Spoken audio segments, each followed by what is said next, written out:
We know that you were born magical. We know that you are intuitive, and we know that you are brimming with everyday enchantment. Here at the Sisters Enchanted, we believe in intention, we believe in intuition, and we believe in everyday magic. Welcome in to the Expedition to Soul podcast. Hello, everybody.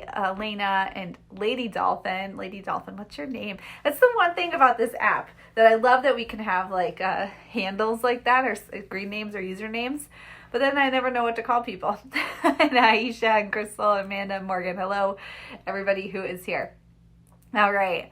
So this is a live podcast recording for our Expedition to Soul podcast that I'm doing here in our upgraded Expedition to Soul class experience. I'm Sara, founder of the Sisters Enchanted, and we are talking about the Witch Archetype today. So those of you who are able to be watching this recording live, I encourage you to share ideas and thoughts or ask questions or anything at all. The reason that we are talking about the Witch archetype is because the word witch freaks a lot of people out. It carries a lot of baggage. And I will say that since 2016, it's in May, will be 6 years that I have been doing this work online. And through that time, we have had over 200,000 people at some point in time interact with the various things that we do here. Upwards of about 250,000 people. Now, obviously, I've not talked to all those people one-on-one, but I've heard from many of them. And what I know to be true is that even people in our communities here, people who take our programs, even some folks in our holistic witchery program, have feelings about the word witch. Some people in our group and communities fully embrace it, and they're like, I'm a witch, I'm a witch, I'm a witch. I'm going to tell everybody. And other people in our communities don't say that. We have some folks who are practicing Catholics.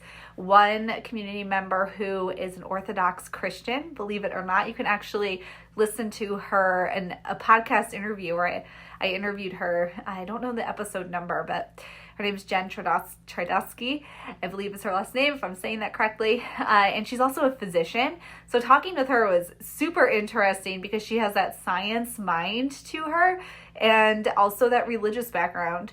Yet she's in, I think, met all of our programs here. And she had some feelings about the word witch herself. So let's dial it back a little bit and talk about what an archetype is. And then we're going to talk about the word witch, and then we're going to put it together and what we need to know about the witch archetype. So archetypes are, how can I describe this? Like an example of something. So a typical example of something. We can look at, in our holistic witchery program, for example, when we go through the energy centers, we look at the functional and dysfunctional archetype of each energy center. So like some dysfunctional ones would be like the martyr archetype. And when we look at this, it's a typical example of how somebody would be. So for many of us, women and parents and people who take care of aging parents or relatives, or maybe we're just, we're working and supporting people around us and really serving other people, we can often fulfill that archetype of a martyr, where we're doing for others to the point where we are then, just draining ourselves, but we're always like, nobody helps me, I'm suffering, I'm overwhelmed. Yet we get up and help everybody else again. That is that typical action of a martyr. We can also see this in more light ways also. So a functional archetype could be that of like a queen, somebody who really just radiates entrance into a room. We see this big energy happening. So archetypes are a typical example of something. And Sara Milne, our program director here, she actually teaches a class, The Archetypes in Life and Magic, based on the Jungian archetypes from the psychologist Carl Jung. Sara's she's a psychologist by trade, and or she has a research psychologist. And so she did this class. Morgan says, must do, so fun. Yeah, we have actually, if you register for Holistic Witchery early enrollment by Friday, we're throwing that class in as an extra. So anyway, something to think about. But with the archetypes, we look at these typical examples of, it can be behavior, communication, but we sort of think of a thing when we think of an archetype. Now let's look at the word witch and what this has to do with anything. The word witch is so loaded, and I mean, with good reason. It's complicated. We have, firstly, like Halloween witches.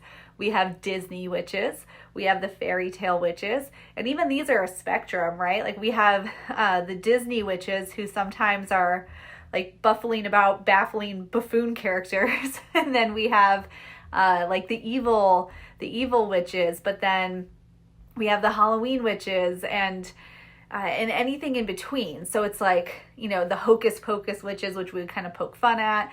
And then we have also these like very serious, evil, sorceress type witches. And then we can look at the word witch as it's used in the Bible, which even depending on the different versions of the Bible that you might look at, that's different in and of itself, depending on the translation, the earliest writing that it was translated from, the version that you're looking at, kind of the historical reference of it, that can be different. And the word itself, witch, comes from an Old English word, which is not pronounced Wicca. When you spell it out, actually is Wicca. That's the Old English word that it comes from. And then through medieval times when Christianity was really spreading, this kind of changed in the Bible to include the word wizard and just different things. So the historical construct here of the word witch is also very skewed and blurred, because you don't really, there's not a clear linear pattern of where the word is derived from or what it means. But we can look at the word witch and see that people who were often put on trial for witchcraft or murdered for witchcraft or condemned weren't actually witches. So not one person who was killed during the Salem witch trials was a witch or identified as a witch. Not one of them did. And they were regular people. Some of them were landowners, and it's questionable history here, because the details are hairy, and again, it depends on who you ask and what resources you look at. But it could be like land grabs, some elderly folks, women who just weren't weren't living in the same way as other women. Women with money, men with money. So these folks, and then even in Europe with the witch trials there, it was similar. Just people who, like anybody that was just an easy, grab this person, very random. But the overarching thing you can see, the theme there is somebody trying to answer an unanswerable question, or somebody trying to be in control and gain some power. And so when we look at the word witch and we look at it today, we have this Disney witches thing happening. We have these fairy tale witches, the witch in Hansel and Gretel, and she's going to eat those children and cook them up. My kids weirdly love that story. We've read all the different versions of it, from the most violent versions to ones where the kids are heroes and all sorts of things. My kids are totally into fairy tales like that. But so we have this witch who wants to eat children and cook them, and then we have the witch, the historical witch, that a lot of people think were, people doing witch things. I'm doing air quotes for anybody listening.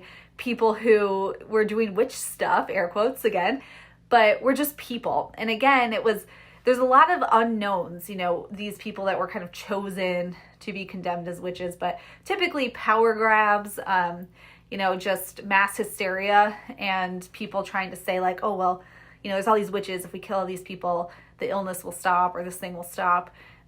But no real good no real good reason, as there never is for anything like that, right? So there is the idea, though, that a lot of these people, there's some evidence anyway, that many of these people would have been folks who didn't exactly fit in the norms of society. So women who did have land or money, unmarried women, and then the men who were chosen were often ones who were not going down easily. If somebody wanted their land, for example, kind of putting up a fight and really resisting and not going with the flow, not going with the tide of the rest of the people in the community, right? So we look at that word witch, which is, it's loaded. It's a loaded word. And when we look at the witch archetype here, we can look at people who live on their own terms, people who live kind of outside the box. We can also look at the witch archetype today as a person who is willing to stand in their truth, just like folks of the past who were who they were and were condemned for no reason whatsoever, besides just being a random person who was an easy target. And I think a lot of us can relate to that as somebody who maybe was an easy target for something that happened in life, or has some experience where you were misunderstood, and kind of reclaiming your power around that.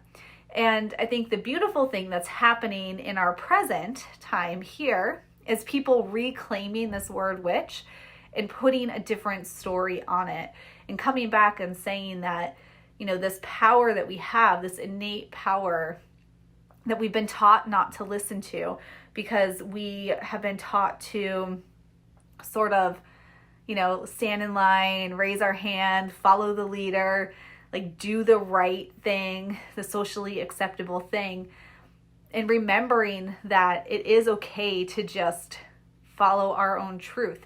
It is okay to heal ourselves from the inside out. You know, we are knowers, we're rememberers, we're healers. We can be better ancestors and not worry so much about being a descendant to people whose values maybe we don't hold for ourselves, right? And this is that idea of reclaiming this word witch, actively standing in our own truth and rewriting what that means. The challenge there, though, with that word is that it still carries with it this weight of like evil, you know, this weight of this misunderstood weight.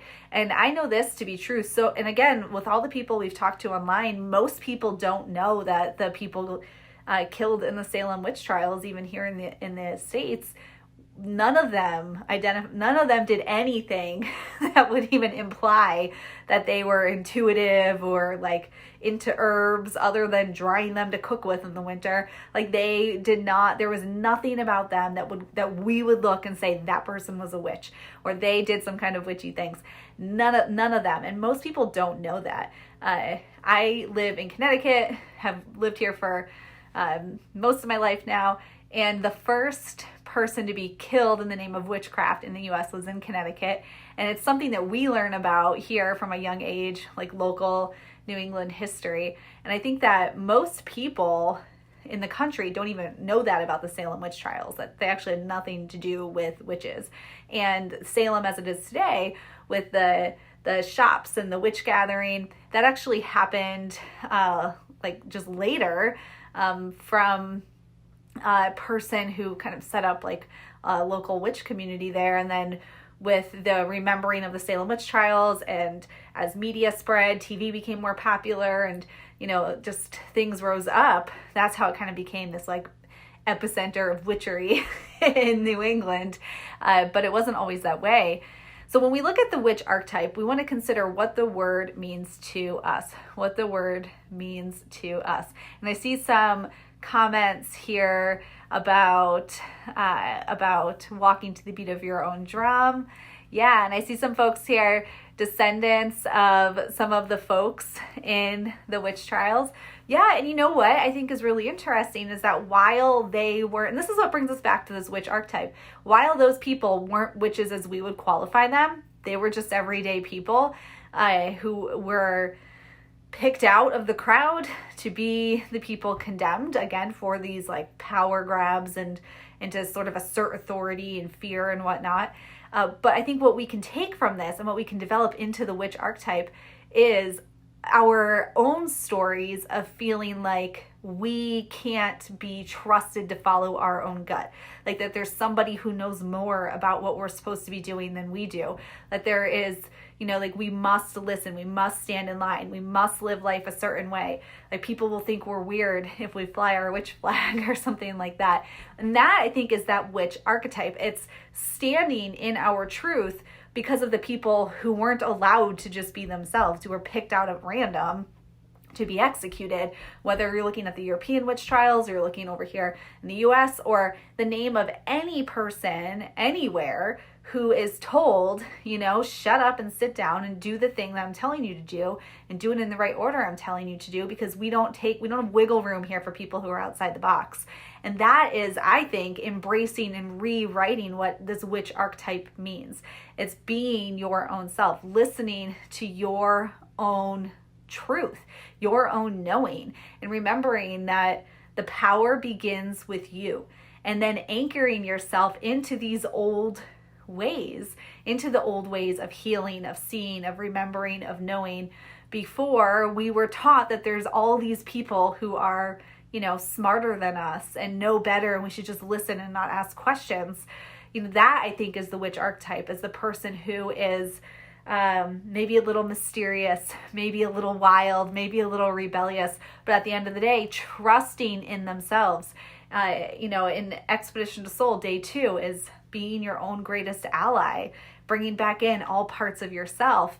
And to do that, we have to trust in our truth. We have to trust in our ability to pave the way forward for ourselves. And I'm not saying that you just, light a fire to all of life. Like, I'm a tax-paying, law-abiding citizen, but I certainly do not live life like other people do. The criticisms I've received from friends and family members and whatnot for living life differently, or the questions, or that's not smart, or aren't you afraid of X, Y, and Z happening if you don't? Like for me, for example, in my life, this isn't something you'd ever think witches and health insurance go hand in hand. No, but that's being a self-employed person. I get a lot of questions like, aren't you afraid of not having health insurance? Aren't you afraid of this, that, and the other thing?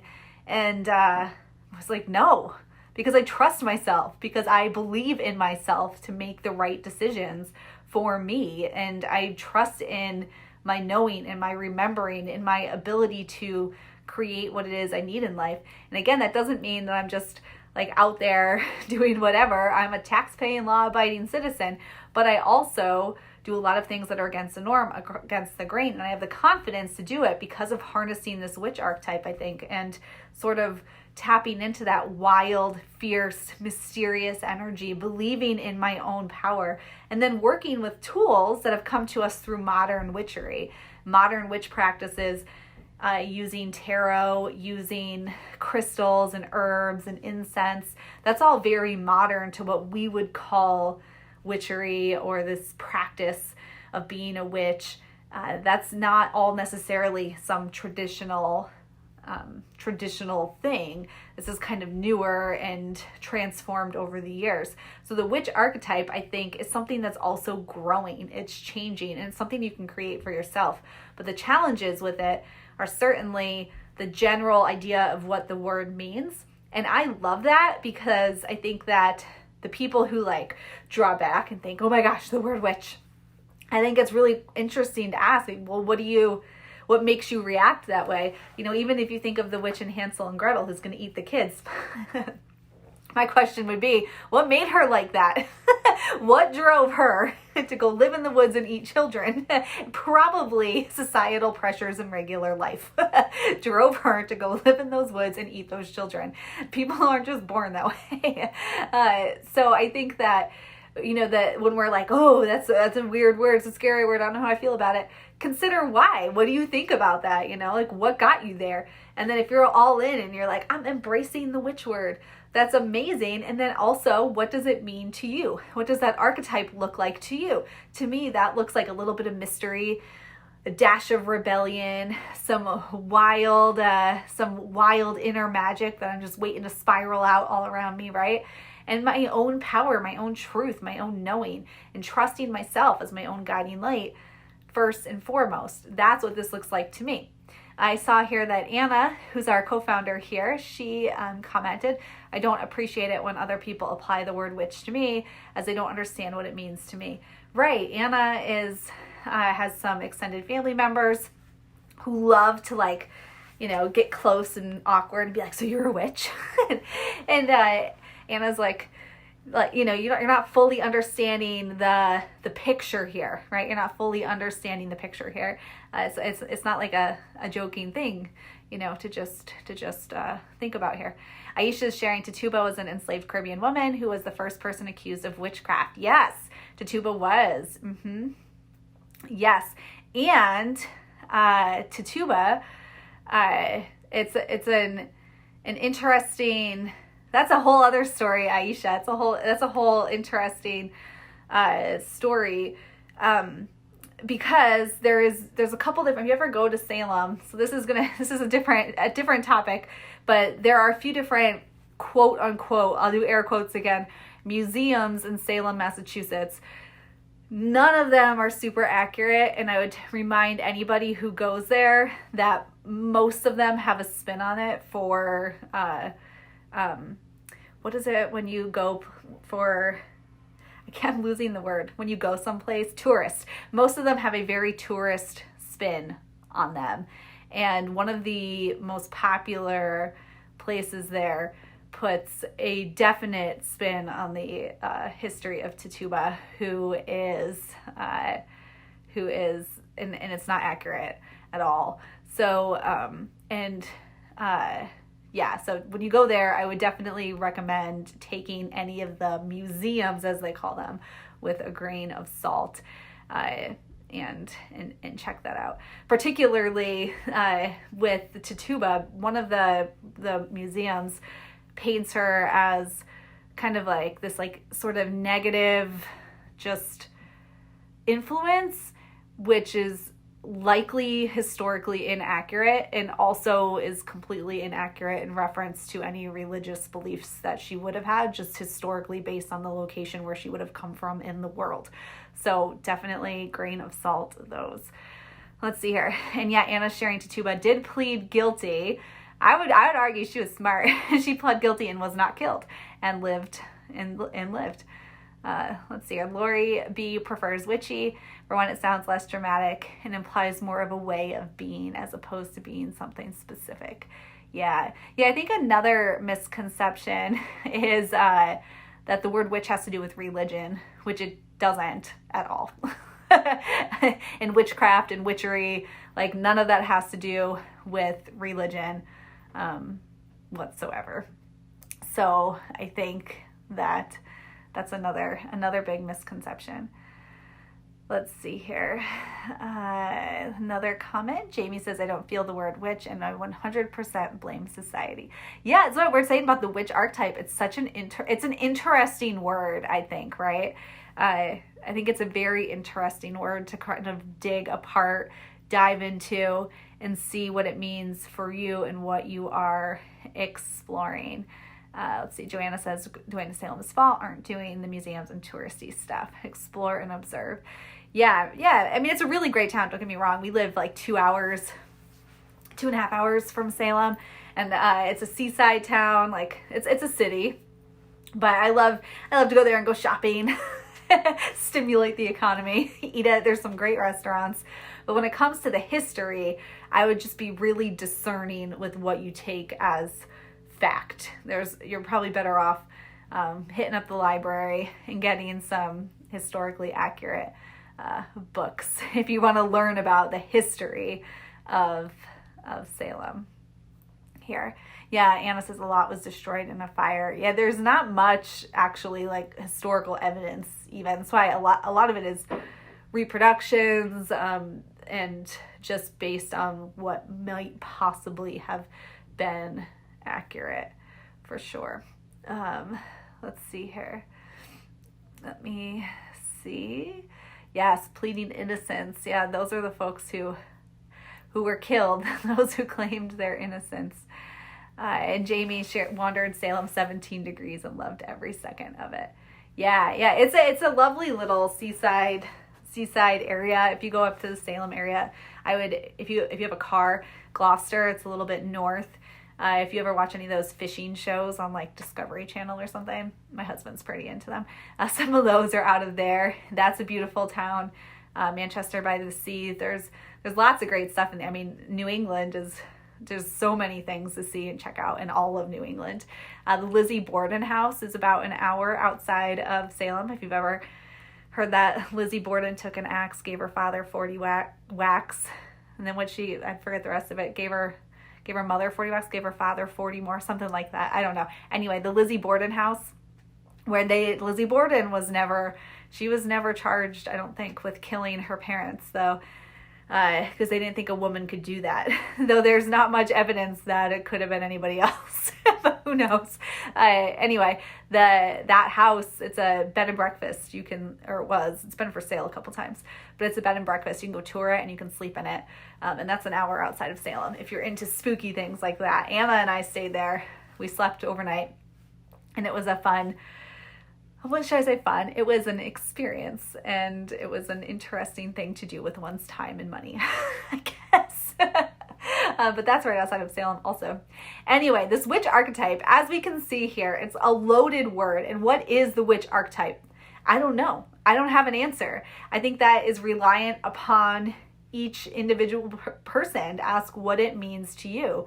I know that myself as a kid and as a teenager, I was always loved everything mystical and magical, and I loved Halloween, and I wanted to be a witch. And then, there was like 90s witchcraft, and I was all about reading all of any witch book I could find and at the discount bookstore near me. And then as I grew into adulthood and realized that for me, actually, this isn't about that kind of thing. Like, it's not it's not a belief system per se for me, like Wicca, paganism, those are belief systems. It's more of a way of being. It's a way of embodying. And that's what that means for me. It's a way of being. It's a way of embodying. It's a way of remembering the stories that I've experienced, how those are influenced by all the people before me that they've experienced, and how I'm transmuting that into this lifetime into something else. And that's what that looks like for me. So when I'm in that functional aspect of the witch archetype, I am not only changing my own life, but I'm empowering other people to do the same. I'm present. I am making my own magic in every moment. When I'm in the dysfunctional archetype, I'm feeling like an outsider. I'm feeling like no one's listening to me, like no one's hearing me. And that's what that witch archetype can look like in my life. So I would invite every person listening to this now or in the future, what does the word mean to you? What does that archetype look like to you? And remember, that's an archetype is the typical kind of version of something. And then what's the functional and the dysfunctional side of that? Because there are two sides to every archetype. There's the functional and dysfunctional, and how they presenting themselves in your life. And we have our holistic witchery program, which we get like some pushback on because of the name of it, or people who are like, oh, I don't know, that seems weird to me. But the name is intentionally chosen because holistic, it's all the parts coming together. It's all the parts of one piece. And witchery is making magic. And isn't that what we all want to do? Make magic, bring all our parts back to ourselves and live a life that feels magical. All right, let's see here. My comments had like frozen, and then they all just whiplashed me. I just had a whole bunch pour out here. I realize when I do it that way. Let's see here. Just checking out. Oh, Christina's saying Gloucester is so pretty. It is. Yes, Gloucester. I don't say it like a Massachusetts person. I say it like a Connecticut person. Let me see here. Lizzie Borden house. Yeah, for sure. Let me check here. Elena's sharing, being of Hispanic background. On my dad's side, there's such an old concept that brujas were evil, condemning, and to this day very much seen as crazy and to be avoided. Thankfully, my kids, hubby, and my sisters don't see me that way, but rather embrace it, even though I do not define myself under any with her type, just a witch of all things, woo, magical, spiritual, and natural. Yeah, there are so many, and pop culture doesn't do us any favors, right? like none at all. And there's, I can name plenty of pop culture references too, where there was somebody being represented as a bruja who, like it was just like a scary kind of scene, right? Like a scary, and you're like, oh, what's going to happen? But that's why also I take some issue with New Orleans also. And because the representation of voodoo in New Orleans is not like, that's not what that is. And then I'm getting into like whole other topics here, but so much of American voodoo, which is different than Haitian voodoo, it's different than Dominican spiritual, like it's different, and a lot of that has to do with slavery and like candles and candle magic, something that a lot of us just probably don't really think about, but that a lot of that comes from the uses of candles and slavery in translating spiritual practices because that was the only thing available, tools, right? And being able to kind of light that way and create a light. When you look back before medieval times in Europe, candles weren't really a thing people used. We teach this we have a Viking magic class that we roll out every year around Yule, and it was bonfires. And then candles were widely made popular by the use of wax with the rise of Christianity, and it helped really to, it was like an economic driver, another thing that could be charged for, really. So before medieval times and the spread of Christianity, candles weren't a thing really used in spirituality. It was like just fire, like big fire. So candles came around for Europeans in that time, medieval time.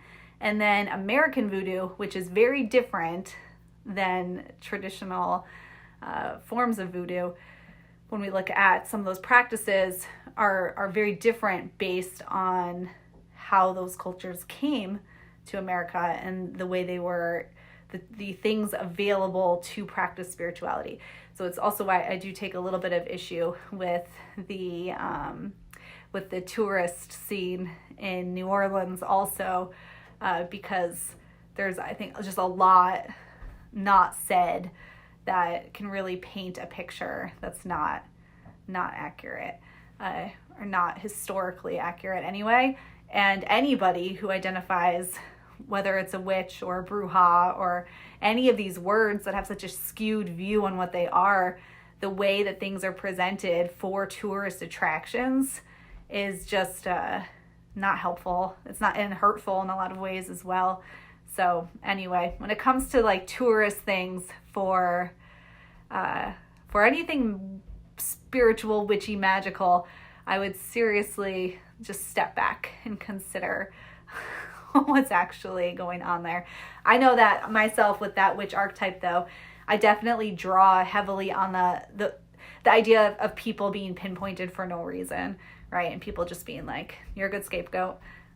We have some power that you don't have, so there you go. Into the execution line you go. And there's part of me that anybody who's ever felt like they have just been not seen, not heard, not valued, not understood, kind of had their light sort of dimmed down by somebody else who told them something is not the way it should, or they shouldn't be the way that they are. That makes me want to, stand for those people. And that's, the word witch means a lot of that to me, for sure. Anyway, the witch archetype, some thoughts, some big deep thoughts. And this went into some different side roads. I love it. I'm very passionate, though, about the way that different practices are represented, especially here in the U.S., because I think that there is a lot, probably in some cases, because of tourism in particular, to make it more interesting, not exactly, not accurate at all. So New Orleans, great, lots of energy, great food. It's amazing to see all the, we don't have it here in New England, but all the above ground, what are they called? The cemeteries. They're all above ground there. That's not like that here. But in Salem, again, great food.